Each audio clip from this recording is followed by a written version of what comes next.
Chapitre 20. Ce qui arrive dans la Décapole et la Judée.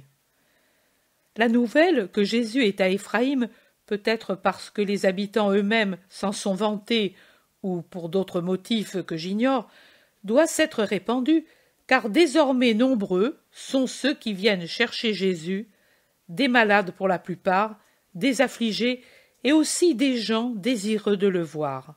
Je m'en rends compte, car j'entends l'Iscariote dire à un groupe de pèlerins venus de la Décapole: « Le maître n'est pas là, mais il y a Jean et moi, et c'est la même chose. Dites donc ce que vous voulez, et nous le ferons. » Quelqu'un objecte: « Mais vous ne pourrez jamais enseigner ce que le maître enseigne. » « Nous sommes d'autres, lui, homme, souviens-t'en toujours, mais si tu tiens à entendre le maître, reviens avant le sabbat et retourne chez toi après. Le maître est maintenant un vrai maître, il ne parle plus sur tous les chemins, ni dans les bois, ni sur les rochers comme un vagabond, et à toute heure comme un esclave. Il parle ici, au sabbat, comme il lui convient, et il fait bien, pour ce que cela lui a servi de s'épuiser de fatigue et d'amour. Mais ce n'est pas notre faute si les Juifs, tous, aussi bien Juifs que non-Juifs, vous avez été et serez tous pareils. Lui est tout à vous. Vous, rien pour lui. Lui donne, vous ne donnez pas, même pas l'aumône que l'on donne aux mendiants. Mais nous l'avons, l'offrande pour lui. La voilà, si tu ne nous crois pas. Jean, qui s'est toujours tu, mais souffre visiblement, tout en regardant avec des yeux qui supplient et réprimandent, ou mieux qui sollicitent, ne peut plus se taire. Alors que Judas allonge déjà la main pour prendre l'offrande, il met une main sur le bras de son compagnon pour le retenir, et il lui dit: « Non, Judas, cela non, tu sais l'ordre du maître. » Et il se tourne vers ceux qui sont venus pour dire: « Judas s'est mal expliqué, et vous avez mal compris. Ce n'est pas cela que voulait dire mon compagnon. C'est seulement une offrande de foi sincère, d'amour fidèle que nous, moi, mes compagnons, vous tous, nous devons donner pour tout ce que le Maître nous donne. Quand nous marchions à travers la Palestine, il acceptait vos offrandes parce qu'elles nous étaient nécessaires dans nos déplacements et parce qu'il se trouvait de nombreux mendiants sur notre route et que se faisaient connaître à nous des misères cachées. Maintenant, ici, nous n'avons besoin de rien. En soit louée la Providence, et nous ne rencontrons pas de mendiants. Reprenez votre offrande et donnez-la au nom de Jésus à des malheureux. Ce sont les désirs de notre Seigneur et Maître, et ses ordres à ceux d'entre nous qui s'en vont évangéliser à travers les villes. Si ensuite vous avez des malades avec vous, ou si quelqu'un a un vrai besoin de parler au Maître, dites-le, et j'irai le chercher à l'endroit où il s'isole pour prier, car son esprit a un grand besoin de se recueillir dans le Seigneur. » Judas bougonne quelque chose entre ses dents, mais ne contredit pas ouvertement. Il s'assoit près du foyer allumé, comme pour se désintéresser de la chose. « Vraiment, nous n'avons pas un grand besoin, mais nous avons su qu'il était ici, et nous avons traversé le fleuve pour venir le voir. Mais si nous avons mal fait… » « Non, frère, ce n'est pas mal de l'aimer et de le chercher, même si cela est difficile et fatigant, et votre bonne volonté aura sa récompense. Je vais annoncer au Seigneur votre venue, et certainement lui viendra, mais si vraiment il ne venait pas, je vous apporterai sa bénédiction. » Et Jean sort dans le jardin pour aller à la recherche du maître. « Laisse, j'y vais, moi !» dit Judas impérieusement, et il se lève pour courir dehors. Jean le regarde aller et n'objecte rien. Il rentre dans la cuisine où sont entassés les pèlerins, mais immédiatement il leur propose: « Voulons-nous aller à la rencontre du maître ?» Mais si lui ne voulait pas… Oh, ne donnez pas d'importance à un malentendu, je vous en prie. Vous connaissez certainement les raisons pour lesquelles nous sommes ici. Ce sont les autres qui obligent le maître à ces mesures de prudence. Ce n'est pas la volonté de son cœur. Lui a toujours les mêmes sentiments pour vous tous. Nous le savons, les premiers jours, après la lecture du décret, ce fut toute une recherche au-delà du Jourdain et dans les endroits où il pouvait penser qu'il se trouvait, à Bethabara, comme à Béthanie, à Pella et à Ramoth Galaad, et aussi ailleurs. Et nous savons qu'il en a été ainsi pour la Judée et la Galilée. Les maisons de ses amis ont été très surveillées, car si ses amis et ses disciples sont nombreux, nombreux aussi sont ceux qui ne le sont pas et qui croient servir le Très-Haut en persécutant le Maître. Puis les recherches ont subitement cessé et le bruit s'est répandu qu'il était ici. Mais vous, de qui l'avez-vous su? De ses disciples. Mes compagnons? Où? Non, aucun d'eux, d'autres, nouveaux, car nous ne les avons jamais vus avec le Maître, ni avec des anciens disciples, et même nous avons été étonnés que lui ait envoyé des inconnus pour dire où il était. Mais ensuite aussi, nous avons pensé qu'il l'avait fait parce que les nouveaux n'étaient pas connus par les Juifs comme disciples. Je ne sais pas ce que vous dira le Maître, mais je vous dis que, dorénavant, vous ne devez ajouter foi qu'à des disciples connus. Soyez prudents. Tous ceux de cette nation savent ce qui est arrivé au Baptiste. Tu penses que, si Jean, haï par une seule femme, fut pris et mis à mort, qu'en sera-t-il de Jésus, également haï par le palais royal et le temple, et par les pharisiens et les scribes, les prêtres et les hérodiens? Soyez donc vigilants pour ne pas avoir de remords. Mais le voilà qui vient. Allons à sa rencontre. C'est une nuit profonde et sans lune, mais éclairée par les étoiles. Je ne pourrais dire l'heure, ne voyant pas la position de la lune, ni à quelle phase elle en est. Je vois uniquement que c'est une nuit sereine. Éphraïm tout entière est disparue dans le voile noir de la nuit. Le torrent lui-même est une voix, pas autre chose. Son écume et son scintillement disparaissent totalement sous la voûte verte des arbres des rives qui interdisent même cette lumière, qui n'en est pas une, qui vient des étoiles. Un oiseau de nuit se lamente quelque part, puis il se tait à cause d'un bruissement de feuillage et un bruit de roseaux rompus qui se rapproche de la maison en suivant le torrent et en venant du côté de la montagne.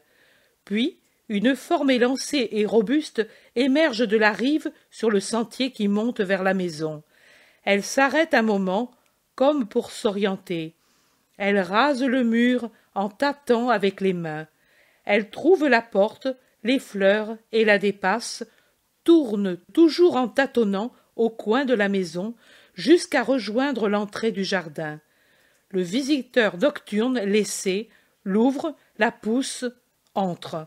Il rase les murs qui donnent sur le jardin. Il reste perplexe devant la porte de la cuisine, puis il poursuit jusqu'à l'escalier extérieur, le monte à tâtons et s'assoit sur la dernière marche, ombre noire dans l'ombre. Mais là-bas, vers l'Orient, la couleur du ciel nocturne, un voile noir dont on remarque seulement qu'il est tel à cause des étoiles qui le piquent, commence à changer de couleur, c'est-à-dire à prendre une couleur que l'œil arrive à percevoir comme telle, un gris d'ardoise qui paraît un brouillard épais et fumeux et qui est seulement une première clarté de l'aube qui s'avance. Et c'est lentement le miracle journalier, toujours nouveau, de la lumière qui revient. Le visiteur, qui s'était accroupi par terre, tout recouvert par un manteau foncé, remue, étend les bras, lève la tête, rejette son manteau un peu en arrière. C'est Manahan, vêtu comme un homme quelconque, d'un lourd vêtement marron et d'un manteau assorti. Une étoffe rude de travailleur ou de pèlerin tout unie, sans boucle ni ceinture. Un cordon de laine retient son habit à la taille. il se lève, déploie sa stature. Il regarde le ciel où la lumière qui avance permet de voir ce qui l'entoure. En bas, une porte s'ouvre en grinçant. Manahan se penche, sans faire de bruit, pour voir qui sort de la maison. C'est Jésus qui, avec précaution, referme la porte et se dirige vers l'escalier. Manahan rentre un peu et s'éclaircit la gorge pour attirer l'attention de Jésus, qui lève la tête et s'arrête au milieu de l'escalier. « C'est moi, maître, c'est Manahan. Viens vite, car je dois te parler. Je t'ai attendu, » chuchote-t-il, et il se penche pour le saluer. Jésus monte les dernières marches. « Paix à toi. Quand es-tu venu? Comment? Pourquoi? » demande-t-il. « Je crois qu'à peine était passé le chant du coq quand j'ai mis pied ici. Mais j'étais dans les buissons, là-bas au fond, depuis hier à la seconde veille. » « Toute la nuit dehors? Il n'y avait pas moyen de faire autrement. Je devais te parler, à toi seul. Je devais connaître le chemin pour venir, la maison, et n'être pas vu. Aussi, je suis venu de jour, et je me suis caché là-haut. J'ai vu s'apaiser la vie dans la ville. J'ai vu Judas et Jean rentrer à la maison. Et même Jean est passé presque à côté de moi avec sa charge de bois. Mais il ne m'a pas vu, car j'étais bien caché dans le fourré. J'ai vu, tant qu'il a fait assez clair pour y voir, une petite vieille qui entrait et sortait, et le feu qui brillait dans la cuisine. Et je t'ai vu descendre de là-haut, quand le crépuscule était déjà terminé, et la porte se fermait. Alors je suis venu à la lumière de la lune nouvelle, et j'ai reconnu le chemin. Je suis même entré dans le jardin. La porte est plus inutile que s'il n'y en avait pas. J'ai entendu vos voix, mais je devais parler à toi seul. Je suis reparti pour revenir à la troisième veille et être ici. Je sais que tu te lèves habituellement avant le jour pour prier, et j'ai espéré qu'aujourd'hui aussi tu le ferais. Je loue le Très-Haut, qu'il en soit ainsi. Mais quel motif de devoir me voir avec tant de difficultés? Maître, Joseph et Nicodème veulent te parler, et ils ont pensé le faire de manière à esquiver toute surveillance. Ils ont essayé d'autrefois, mais Belzébuth doit aider beaucoup tes ennemis. Ils devaient toujours renoncer à venir, car leur maison n'était pas laissée sans surveillance, et de même celle de Nic. Et même la femme devait venir avant moi. C'est une femme courageuse, et elle s'était mise en route seule, par la Domine. Mais elle fut suivie et arrêtée près de la montée du sang, et elle, pour ne pas trahir ta demeure et pour justifier les vivres qu'elle avait sur sa monture, dit « Je monte chez un de mes frères qui est dans une grotte sur les monts. Si vous voulez venir, vous qui enseignez Dieu, vous ferez une œuvre sainte, car il est malade et il a besoin de Dieu. » Et avec cette audace, elle les persuada de s'en aller, mais elle n'osa plus venir ici, et elle alla réellement trouver quelqu'un qu'elle dit être dans une grotte et que tu lui as confié. C'est vrai, mais comment Nic a-t-elle pu le faire savoir aux autres? En allant à Béthanie, Lazare n'y est pas, mais les sœurs y sont. Il y a Marie. Et Marie est-elle une femme à s'effrayer de quelque chose? Elle s'est habillée comme peut-être ne le fit pas Judith pour aller trouver le roi, et elle est allée au temple, publiquement, avec Sarah et Noémie, et puis à son palais de Sion. Et de là, elle a envoyé Noémie chez Joseph avec ce qu'il fallait dire.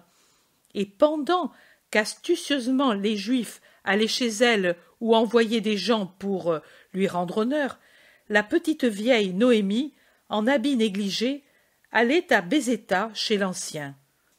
Nous nous sommes mis d'accord pour m'envoyer, moi, le nomade, que personne ne soupçonne, quand on le voit chevaucher à toute allure de l'une à l'autre des résidences d'Hérode, ici pour te dire que la nuit entre le vendredi et le sabbat, Joseph et Nicodème, venant l'un d'Arimathie, l'autre de Rama, avant le coucher du soleil, se rencontreraient à Gophéna et qu'il t'attendrait là. Je connais l'endroit et la route, et je viendrai ici le soir pour te conduire. À moi tu peux te fier, mais ne te fie qu'à moi, maître. Joseph recommande que personne ne connaisse notre rencontre, pour le bien de tous. Même le tien, Manahan? Seigneur, moi, je suis moi, mais je n'ai pas à sauvegarder des biens et des intérêts de famille comme Joseph. Et cela confirme mes dires que les richesses matérielles sont toujours un fardeau. Mais dis bien à Joseph que personne ne connaîtra notre rencontre. Alors, je puis aller, maître. Le soleil est levé, et tes disciples pourraient se lever. Va, et que Dieu soit avec toi, et même je t'accompagne pour te faire voir l'endroit où nous nous trouverons la nuit du sabbat. Ils descendent sans bruit et sortent du jardin pour descendre tout de suite sur les rives du torrent.